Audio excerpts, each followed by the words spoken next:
우리 다 같이 오늘 받을 하나님 말씀 함께 보시겠습니다.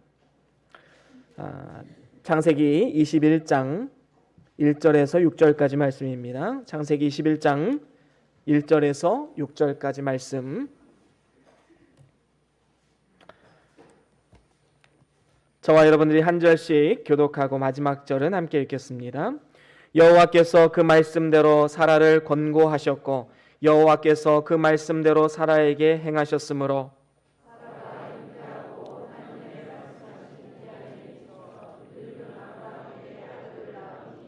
아브라함이 그 낳은 아들 곧 사라가 자기에게 낳은 아들을 이름하여 이삭이라 하였고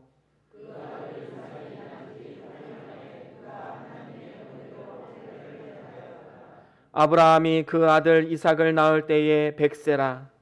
사라가 가로되 하나님이 나로 웃게 하시니 듣는 자가 다 나와 함께 웃으리로다. 아멘. 아멘. 우리 다 같이 하나님 말씀 들고 함께 선포하시겠습니다. 주의 말씀은 내 발의 등이요 내 길의 빛이 되십니다. 주여 말씀하옵소서. 주의 종이 듣겠나이다. 아멘. 아멘. 오늘은 창세기 21장 1절에서 6절 말씀으로 하나님의 권고하심이라는 제목으로 함께 말씀을 나누겠습니다. 이전에는 애완동물이라는 표현을 많이 썼는데요. 요즘에는 동반자 개념과 더 가까운 반려동물이라는 표현을 많이 쓰지요. 그래서 반려견, 반려묘 이런 단어들이 우리에게 더 이상 낯선 말들이 아닙니다. 요즘에는 반려동물을 위한 호텔이나 아니면 카페 이런 것들이 생겨나서 많은 사람들이 이런 얘기를 하기도 합니다. 개팔자가 사람 팔자보다 낫다 이런 이야기들을 하는 것을 우리는 보게 됩니다. 이처럼 반려동물들은 좋은 주인을 만나야지만 행복할 수가 있는 것이지요. 반면에 유기견들이 있습니다. 유기동물. 같은 동물이지만 유기동물이라고 불리우는 동물들이 있지요. 주인에 의해서 키워지다가 버려진 동물들입니다. 그래서 야생의 환경에서 제대로 적용하지 못해서 야생에서 죽어가거나 아니면 야생을 위협하는 무시무시한 괴물로 변질되어감을 보게 됩니다. 이처럼 어떤 주인을 만나느냐에 따라서 반려동물이 될 것인지 아니면 유기동물이 될 것인지 결정되게 되는 것입니다. 우리의 인생도 마찬가지일 것입니다. 지금 내 삶의 주인이 누구인가? 우리는 한번 생각할 필요가 있는 것이지요. 만약에 우리 마음 가운데 세상적인 돈이나 명예나 성공과 같은 내가 만들어낸 주인을 섬기고 있다라고 한다면 그 주인은 반드시 나를 배신할 날이 분명히 있을 것입니다. 비참하게 버려짐을 당할 날이 분명히 있다는 것이지요. 왜 그렇습니까? 그것이 지금 당장은 나에게 힘이 될지는 모르겠지만 그것이 우리의 영혼을 책임져 줄 수는 없기 때문입니다.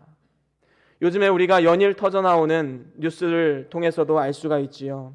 연예계와 경찰이 유착을 해서 온갖 불법을 다 저지를 때 그들이 과연 이런 날이 올 것을 상상이나 했겠습니까? 그저 불법을 저지르면서도 농담인 양 서로 히히덕거리면서 주고받는 많은 이야기들. 하지만 이러한 세상 성공과 또 여러 가지 돈에 취해는 이러한 상황 가운데 있었을지라도 결국에는 이 모든 것이 자기 발등을 찍는 것이고 결국에는 이 모든 것들이 나를 배신하고 떠나갔음을 우리는 요즘 시대를 통해서 알 수가 있는 것입니다. 그렇습니다. 결국에는 배신을 당하고 모든 것이 떠나가는 아픔을 겪고 나서 마치 버림받은 유기견과도 같이 슬피 울며 이를 가는 불행의 삶으로 전락되는 많은 사람들이 있다라는 것입니다. 문제는 믿는 자들에게도 이러한 모습들이 간혹가다 나타난다는 것이지요. 예수님을 믿으면서도 하나님 주시는 풍성함을 누리지 못하고 스스로 불행한 자라고 생각하면서 살아가는 많은 사람들이 있습니다. 그래서 현실에서 고난과 역경을 만나면 혹시 하나님이 나를 버리신 것이 아닐까? 혹시 하나님이 나를 잊어버린 것이 아닌가? 나는 하나님께 잊혀져 가는 것은 아닌가? 하면서 걱정과 근심과 불평 속에서 살아가는 그러한 많은 사람들이 있음을 보게 됩니다. 이것은 세상을 향한 지나친 욕심으로 잘못된 주인을 섬기고 있다는 반증이기도 합니다. 내 마음 속에 누가 주인인가? 우리는 다시 한번 우리의 마음을 점검해 볼 필요가 있는 것입니다. 그렇습니다. 좋은 주인을 만나야 행복한 반려동물이 되는 것처럼 우리 인간도 좋은 주인을 모셔야지만 지금으로부터 영원까지 행복한 인생을 살아갈 수가 있는 것입니다. 바로 우리 그리스도인들이 좋은 주인을 만난 사람들이지요. 그래서 예수 그리스도를 구주로 영접한 우리는 세상 사람들과는 영적인 급이 다른 사람들입니다. 천지 우주 만물을 지으신 창조주 하나님의 보호하심, 권고하심, 돌보심의 은총을 입은 사람들입니다.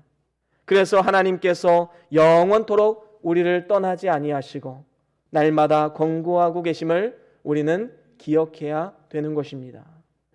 오늘 말씀에도 보면 하나님의 권고하심을 입었던 한 부부의 이야기가 나옵니다. 바로 아브라함과 사라의 이야기지요. 사실 아브라함은 75세 때에 하나님의 약속의 말씀을 받았습니다. 그래서 하란을 떠나서 하나님께서 명하신 가나안 땅을 향해서 담대하게 나아갔지요. 이 모습이 창세기 12장에 기록되어 있습니다. 우리 같이 한번 읽어볼까요? 창세기 12장 1절에서 2절까지 말씀입니다. 우리 같이 한번 읽어보겠습니다. 시작. 여호와께서 아브라함에게 이르시되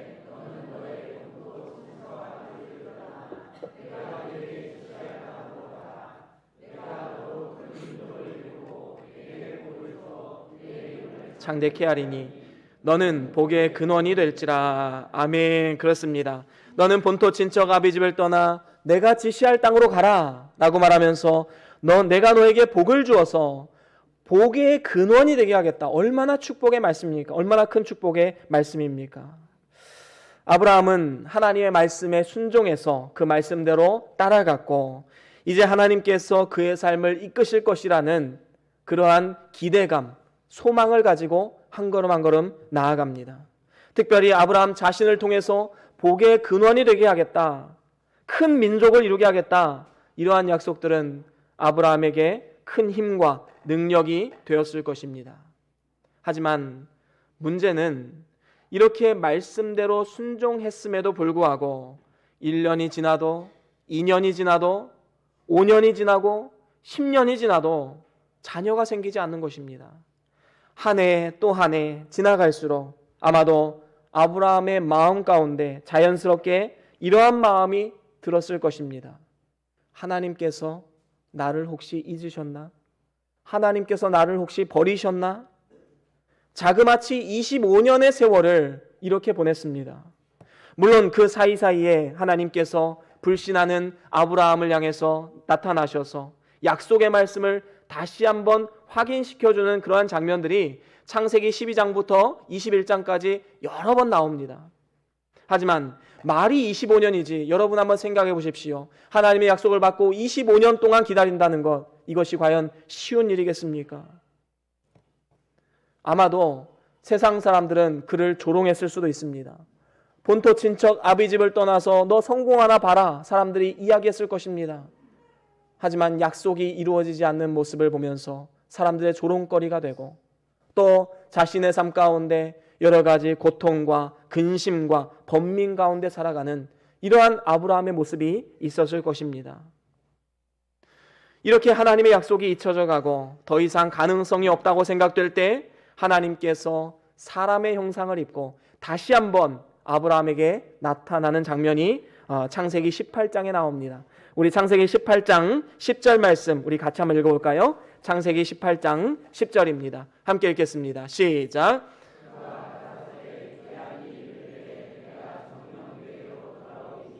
내 아내 사라에게 아들이 있으리라 하시니 사라가 그 뒤 장문에서 들었더라. 자, 여기서 보면 이제 아브라함이 하나님의 천사들을 잘 대접해 주었을 때 그 천사가 이제 하나님의 말씀을 대언하지요. 그리고 내가 이제부터 아들이 생길 것이다 라고 다시 한번 하나님의 약속을 각인시켜 주었습니다. 그런데 이러한 말을 들은 이 사라의 반응이 어땠습니까? 사라가 지나가다가 장막문 곁에서 이 말을 들은 거예요.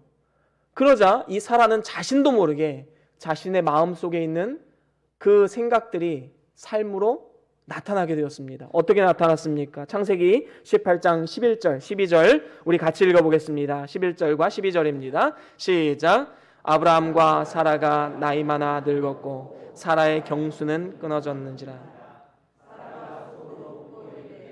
내가 노쇠하였고 내 주인도 늙었으니 낙이 있으리요. 그렇습니다. 장막문에서 하나님의 메시지를 들은 이제 사라는 너무나도 어이가 없어서 웃게 되었습니다. 이러한 상황은 물론 100번 이해가 가지요. 왜 그렇습니까? 24년을 기다리다가 지칠 대로 지쳐있는 상황입니다. 더군다나 남편도 그리고 아내 사라 자신도 이미 아이를 낳기에는 경수가 끊어졌고 이미 너무 늙어버렸습니다. 이런 상황에서 사라의 웃음은 실소에 가까웠지요. 하지만 이러한 불가능한 상황 속에서 하나님께서는 다시 한번 약속의 말씀을 주고 계십니다. 18장 14절 말씀 우리 같이 한번 읽어보겠습니다. 14절 시작. 여호와께 능치 못할 일이 무엇이 있겠느냐.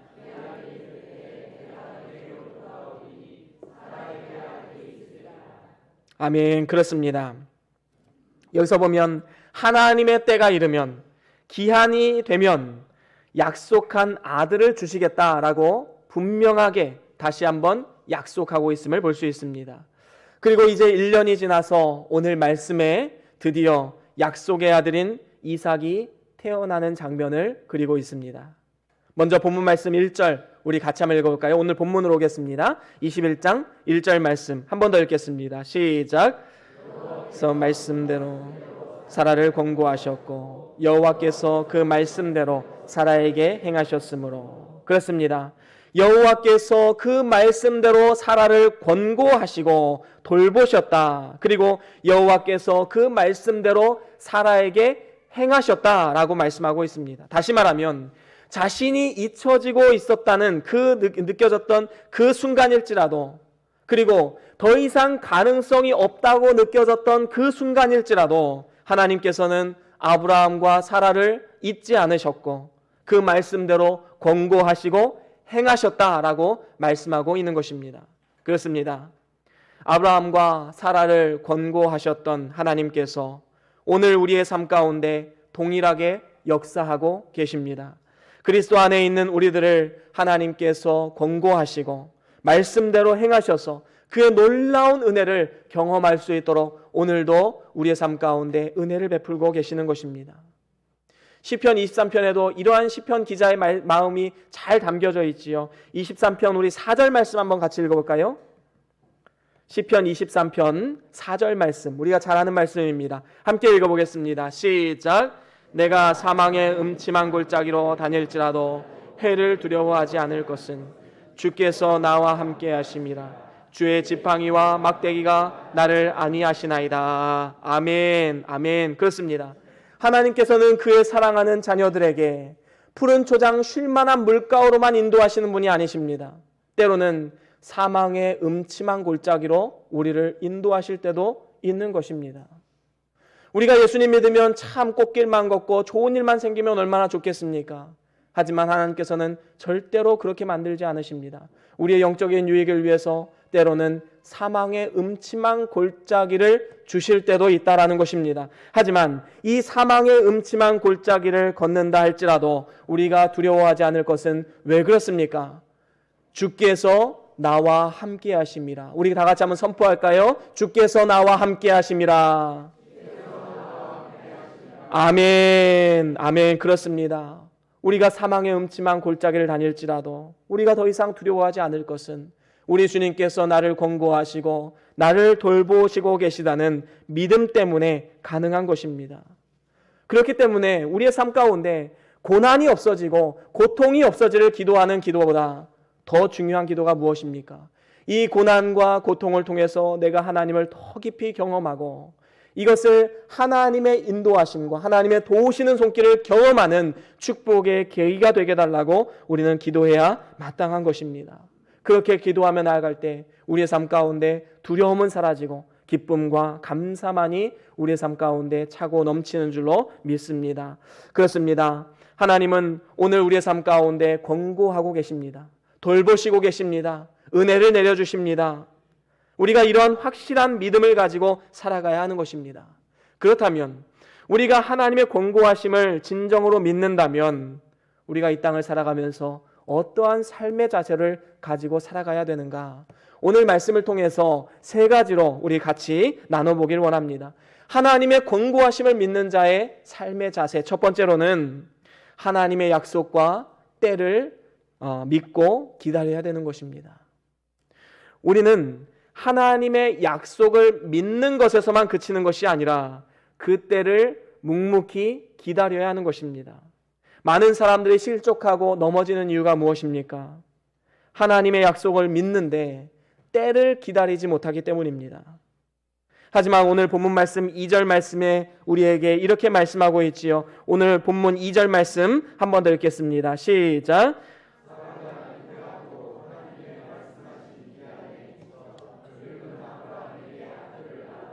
그렇습니다. 여기서 분명히 말씀하지요.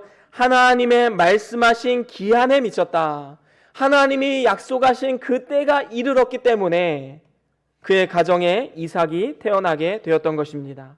이것은 하나님이 정해놓으신 분명한 때가 있다라는 것이지요. 하나님의 약속을 믿는다면 우리는 그 때를 기다리고 묵묵히 하나님 말씀에 순종하면서 나아가야 하는 것입니다. 전도서 3장 1절에 보면 이런 말씀이 있지요. 우리 같이 한번 읽어볼까요? 전도서 3장 1절입니다. 함께 읽겠습니다. 시작. 모든 목적이 이룰 때가 있나니. 아멘. 그렇습니다. 천하 범사의 기한이 있다. 모든 것에는 끝이 있고 때가 있다. 그리고 그 지어진 목적이 이룰 때가 있다라고 성경은 분명히 우리에게 말씀하고 있는 것입니다. 하지만 우리의 편에서는 하나님의 때를 기다리는 것이 때로는 너무나도 답답하게 느껴지지요. 왜 그렇습니까? 그 때가 언제인지 우리는 알 수 있는 길이 없기 때문입니다. 사도행전 1장 7절에 보면 이렇게 말씀하고 있지요. 우리 같이 한번 읽어보겠습니다. 사도행전 1장 7절 말씀입니다. 시작. 가라사대 때와 기한은 아버지께서 자기의 권한에 두셨으니 너희의 알 바 아니요. 아멘. 그렇습니다. 이 때를 정하는 것은 오직 하나님만이 알고 계시고 하나님이 정하신 때이기 때문에 때로는 우리 편에서는 그것이 답답하고 때로는 언제 그 말씀이 이루어질 것인가 우리를 조급하게 만드는 것도 사실입니다. 아브라함 역시도 하나님의 때를 기다림에 있어서 조급함이 있었지요. 그래서 어떻게 합니까? 그는 실수를 범하고 맙니다. 혹시 하나님께서 사라를 통해서 아들을 주시는 것이 아니라 사라의 여종이었던 이 하갈을 통해서 아들을 주시지 않으려나 해서 하갈을 첩으로 삼고 하갈을 통해서 자녀를 생산하게 되지요. 그 사람이 바로 이스마엘입니다. 그래서 86세 때 이스마엘을 낳은 이후로 아브라함 가정에는 엄청난 불화와 불행이 찾아오게 되었습니다. 그것은 오늘날까지도 계속되고 있지요. 이스마엘과 에서의 후예인 이 무슬림들과 그리고 이삭의 후예인 유대인들 간에 지금도 계속해서 서로 불화하고 전쟁을 하고 있지 않습니까?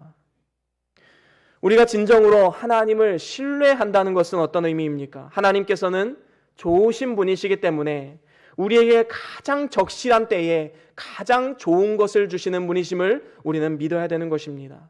특별히 하나님 나라를 위한 비전을 이루어갈 때 하나님이 나에게 약속의 말씀을 주셨는데 왜 하나님 이루어지지 않습니까? 우리는 때론 조급함이 들 수도 있습니다. 하나님, 내 남편, 내 아내, 내 자녀, 내 부모를 전도하고 그들을 하나님께로 인도해야 되는데 왜 하나님 이렇게 이 사람들을 강팍한 마음을 무너뜨려 주지 않습니까? 우리에게는 조급한 마음이 들 수도 있습니다. 때로는 2000년의 역사 동안에 예수 그리스도의 재림의 때가 아직 이루어지지 않았다고 해서 하나님 왜 예수님이 다시 오지 않습니까? 우리는 때로는 조급함으로 나아갈 수도 있는 것이지요. 그래서 온갖 이단들이 생겨나지 않습니까? 우리는 이 모든 것에는 분명한 하나님의 정하신 때가 있음을 분명히 믿어야 됩니다. 그 정하신 때가 있음을 믿는다면 우리는 절대로 조급해서 경거망동해서는 안 되는 것입니다. 때를 내가 정해놓고 조급해하면 우리는 실수할 수밖에 없습니다. 갈라디아서 6장 9절에 이런 말씀이 있지요. 우리 같이 한번 읽어보겠습니다. 갈라디아서 6장 9절 말씀입니다. 함께 읽겠습니다. 시작. 우리가 선을 행하되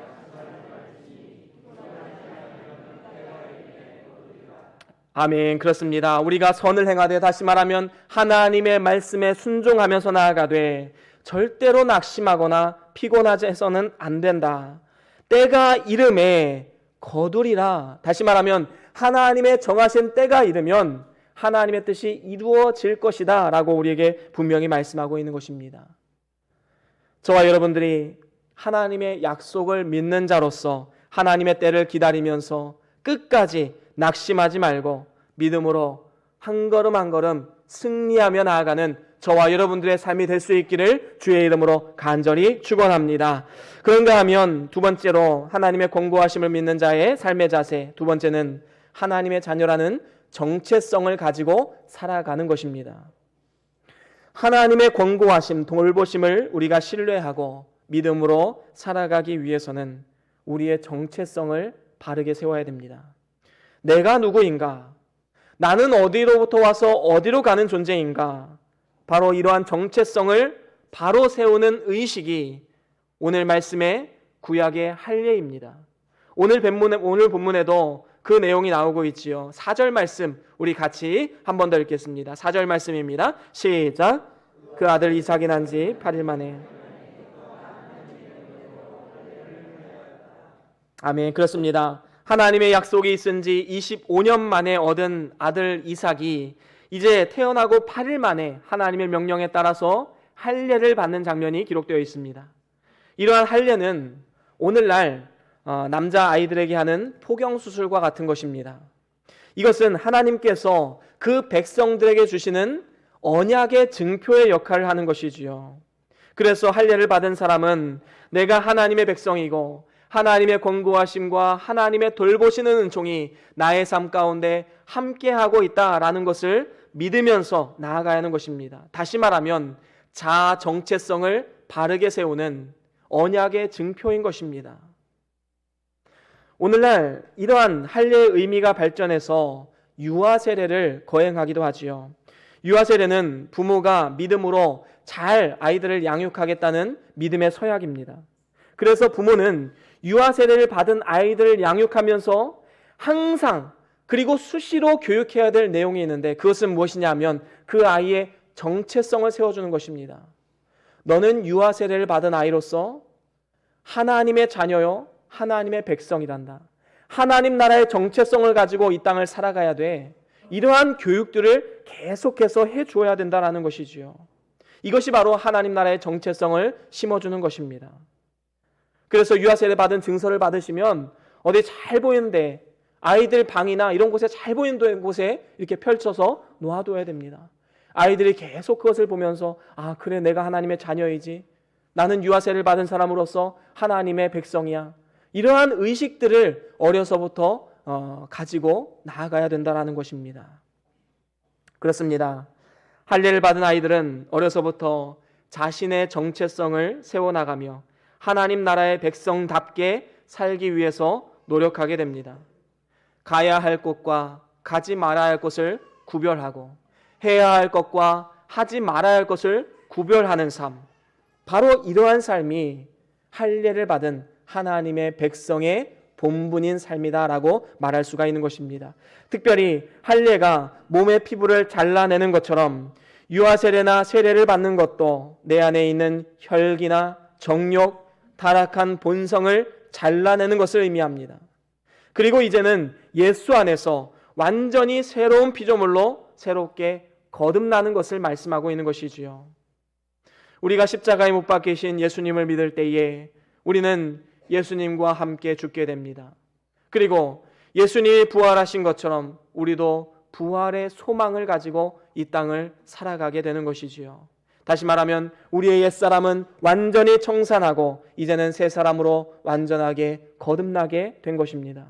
그렇기 때문에 이제는 새로운 하나님 나라의 가치관, 그리고 새로운 하나님 나라의 삶의 방식, 그리고 새로운 하나님 나라의 정체성을 가지고 우리는 이 땅을 살아가야 마땅한 것입니다. 그렇습니다. 오늘 본문에 아브라함이 아들 이삭에게 하나님의 명대로 할례를 베푼 것은 이제는 네가 다른 정체성을 가지고 살아가야 된다라는 의미를 담고 있습니다.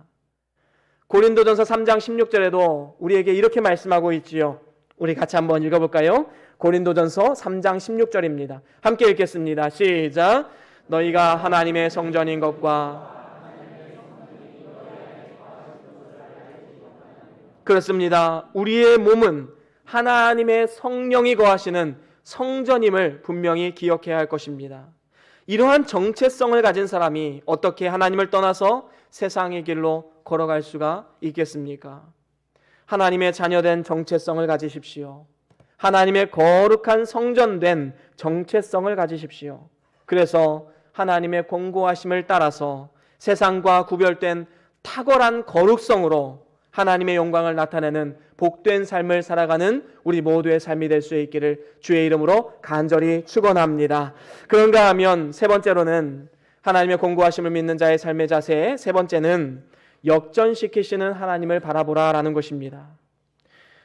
하나님의 권고하심을 확신하고 믿음으로 사는 성도들의 태도는 역전시키시는 하나님을 바라보게 됩니다. 오늘 본문 6절 말씀 우리 같이 읽어볼까요? 오늘 본문 6절 말씀입니다. 함께 읽겠습니다. 시작. 사라가 가로되 하나님이 나로 웃게 하시는. 그렇습니다. 사라는 지나온 삶을 돌아보면서 이전의 걱정과 근심, 서러움, 이 모든 것을 없애주시고 결국에는 웃게 하시는 하나님을 바라보며 감사했던 모습을 우리는 보게 됩니다. 그래서 아들의 이름도 이삭이라고 지었지요. 이삭의 이름의 뜻은 무엇입니까? 웃음이라는 뜻을 가지고 있지요. 슬픔이 변하여서 웃음이 되는 이 역전의 삶, 이것은 주 안에 거하는 자에게만 주시는 하나님의 은혜인 것입니다. 지나온 삶이 어떤 삶이 되었든 우리의 마지막은 웃음이 있는 삶입니다. 마지막이 행복한 인생이지요.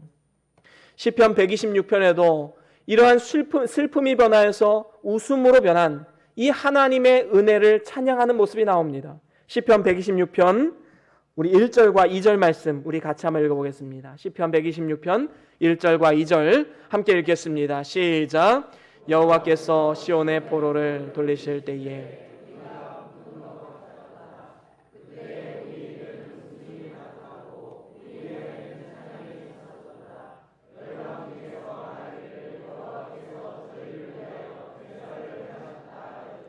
아멘. 그렇습니다.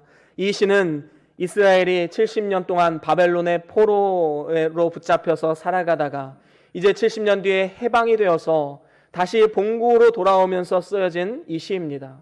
그 마음 가운데 얼마나 기쁨이 있었을까요? 포로에서 해방이라는 이제는 기쁨과 감사가 그들의 삶 가운데 넘쳐났고 그들의 입은 웃음이 가득 찼고 그들의 입에서는 찬양이 흘러나왔습니다. 마치 꿈꾸는 것과도 같은 그러한 기쁨을 누렸던 것이지요. 이스라엘은 포로 기간 동안에 참으로 비참한 시기를 보냈었지만 이제는 결국에 해방이 되어서 하나님 안에서 굳건히 회복되고 그들의 입에는 웃음이 가득 차고 찬양이 가득 차는 이러한 축복의 인생으로 변화되었던 것입니다. 그렇습니다. 우리의 삶 가운데 이 사단이란 것이 우리를 유혹하고 우리에게 잘못된 가치관을 심어주는 경우가 많이 있는데 그 중에 하나가 무엇인가? 그 중에 하나가 바로 이런 것입니다. 지금 이 순간이 계속될 것이라는 속삭임이지요. 예를 들면 이런 것입니다. 지금 네가 당하는 이 고통, 이 슬픔, 이거 영원히 계속될 거야. 계속 그렇게 낙심하고 좌절하고 절망하면서 살아가라. 사단은 우리의 귀 속에 이렇게 외칩니다. 반면에 또한 이렇게 유혹하기도 합니다. 네가 지금 누리는 부귀영화, 성공, 명예, 이거 영원할 거야. 너 하나님 의지하지 말고 이거 붙잡고 일평생 살아가. 이거 절대로 놓쳐서는 안 된다. 사단은 우리에게 달콤하게 이렇게 속삭입니다. 하지만 우리는 역전시키시는 하나님을 분명히 알아야 돼요. 세상에서 모진 고통을 받았던 나사로는 결국 역전되어서 어떻게 됩니까? 천국에서 영원한 위로를 받게 됩니다. 반면에 부자는 어땠습니까? 세상에서 많은 것을 누리고 행복하고 연락하는 삶을 살았지만 결국에는 역전되어서 어떻게 됩니까? 지옥에서 영원한 고통을 당했음을 우리는 기억해야 할 것입니다. 역전시키시는 하나님. 우리는 분명히 이 하나님의 속성을 알아야 됩니다. 우리가 이 땅 가운데 힘들고 고난이 있는 삶을 살아간다 할지라도 그것이 영원한 것이 아닙니다. 우리가 이 땅 가운데 부귀영화를 누리고 많은 행복한 일들이 많다고 할지라도 그것도 영원한 것이 아닙니다. 그것이 역전되어서 하나님의 뜻이 이루어지는 그날을 우리는 분명히 알아야 되는 것이지요. 저는 오늘 여러분들에게 묻고 싶습니다.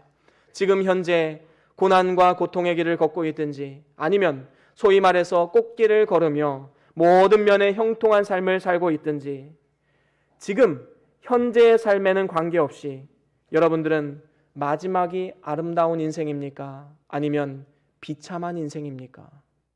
만약에 여러분들이 마지막이 아름다운 인생이다라고 믿어진다면 더 이상 이 세상에서 우리 앞에 펼쳐진 일들에 대해서 일희일비하지 말아야 합니다.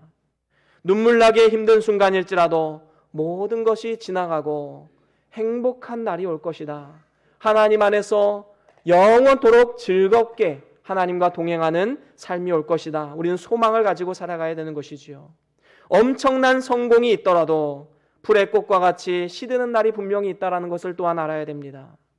그래서 결국에 우리가 붙잡아야 될 것은 하나님의 약속이지 이 세상의 것이 아니다라는 것입니다. 야구에서도 9회 초까지 10대 0으로 지고 있다가도 9회 말에 11점을 내면 그 11점 낸 팀이 이기는 것입니다. 인생을 계속해서 실패와 절망 가운데 맛보았을지라도 마지막에 성공한 인생이 진정한 성공한 인생이지요. 마지막이 웃는 인생이 진정한 웃음이 있는 행복한 인생이다라는 것입니다. 저와 여러분들이 마지막이 아름다운 삶, 마지막에 웃는 삶이 될 수 있기를 주의 이름으로 간절히 축원합니다.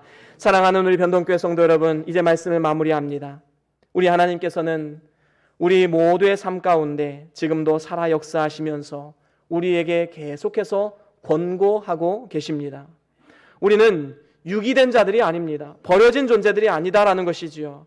천지우주 만물을 지으신 하나님의 선택을 받은 자들이고 하나님의 사랑받는 하나님의 권고하심이 있는 그러한 축복의 삶인 것입니다. 그렇다면 이러한 하나님의 권고하심을 우리가 깨달았다면 이제 우리의 삶의 자세는 달라져야 할 것입니다. 어떻게 달라져야 됩니까? 제가 세 가지로 함께 나누었지요. 첫 번째는 무엇이었지요? 그렇습니다. 더디다 느껴질지라도 우리는 끝까지 하나님 말씀을 의지하고 하나님의 때를 기다리면서 묵묵히 순종하면서 나아가야 하는 것입니다. 두 번째는 무엇입니까? 그렇습니다. 우리는 하나님의 정체성을 가져야 됩니다.